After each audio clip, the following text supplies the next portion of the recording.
Hey there everybody, it's Russ from Path Less Pedaled. We are here at Sea Otter to check out the latest in gravel and bike packing bikes. There's a lot to check out, so let's get going. So a lot of you guys have been asking about Marin bikes. They create some really interesting bikes for affordable prices. One of the bikes they launched is the Nicasio Plus, all chromoly steel. It has mounts for a front lowrider and, as always, 650B, so nice and supple. This one's built up as a one-by, and probably most interesting is the MSRP. This one's going to retail for about $850, so that's a pretty good value. And if you've got a little bit more room in your budget, the Longboard 2 is going to retail for about $1,400. Aluminum frame, carbon fork, through axle if that's important to you. This one has a little bit more of an aggressive geometry compared to the Nicasio. But both these bikes pretty affordable in the grand scheme of things if you want to get into the supple life. Back in the day, I used to ride an extra cycle for my photography business, and things have changed a lot. So they're releasing the RFA, which stands for Ready for Anything. It ships with a nice and supple 24-inch wheels and tires. It's driven by a Bosch pedal assist motor, and it's also adjustable. They've got what they're calling their dynamic dropout. It moves it from this longer cargo mode to a more agile sport mode with these dropouts.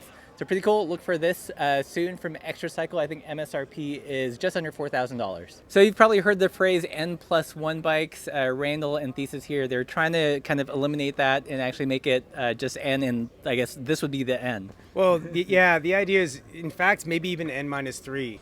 So the OB1, the idea was to have, again, the one bike for all these different applications, and to really invest in the bike right up to the point where there's no way to make it better.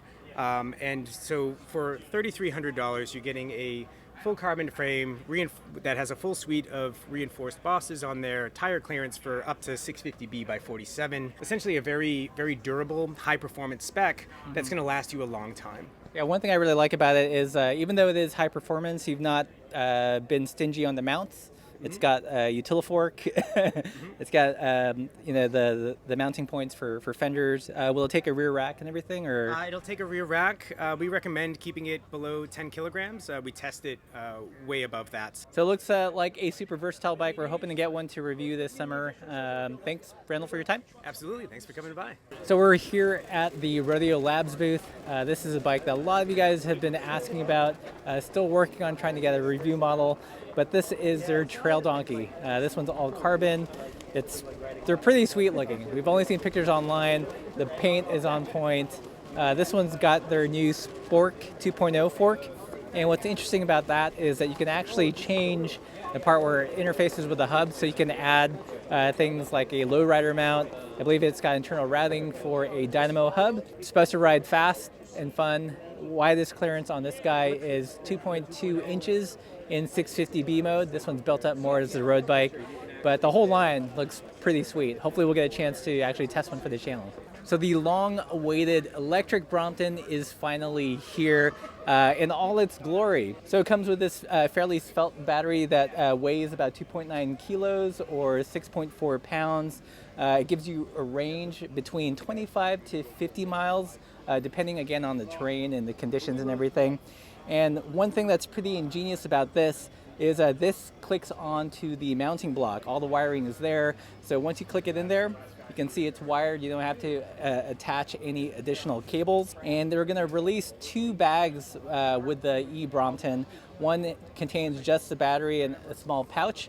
Another one is similar to the T-Bag, but it's got a integrated battery pouch in here. Other details is that it's driven via the front wheel. It's going to come out originally in just 2 colors, black and white, before they trickle it down to other colors. And it sounds like the release date in the United States is going to be in June or July. So I know a lot of you have been waiting for the Brompton, and it's finally here.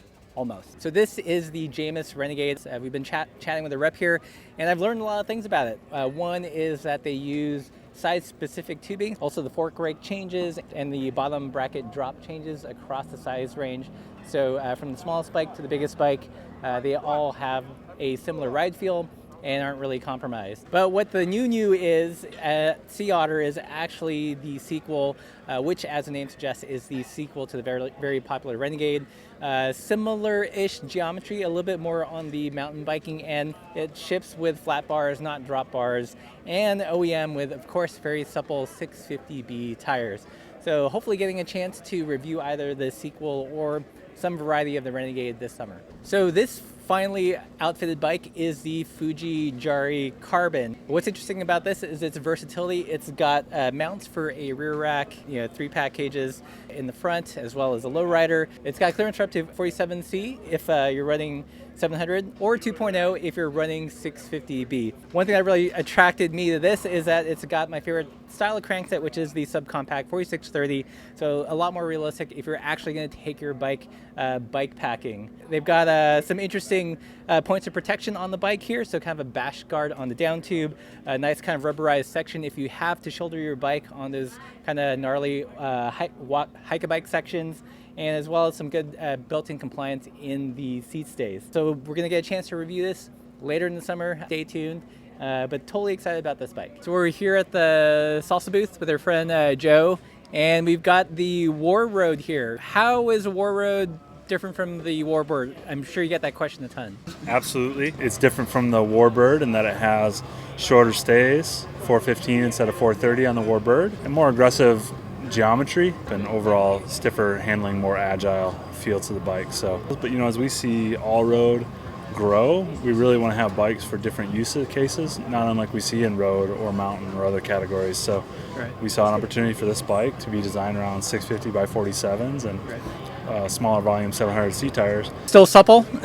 Still supple, 650 by 47. That's true. Supple life continues. Cool. So hopefully we'll get a chance to check that out later this summer. So that's it for this video. Let me know which of these bikes that we looked at you guys want to see us reviewed. Leave those in the comments. And as always, keep the supple side down.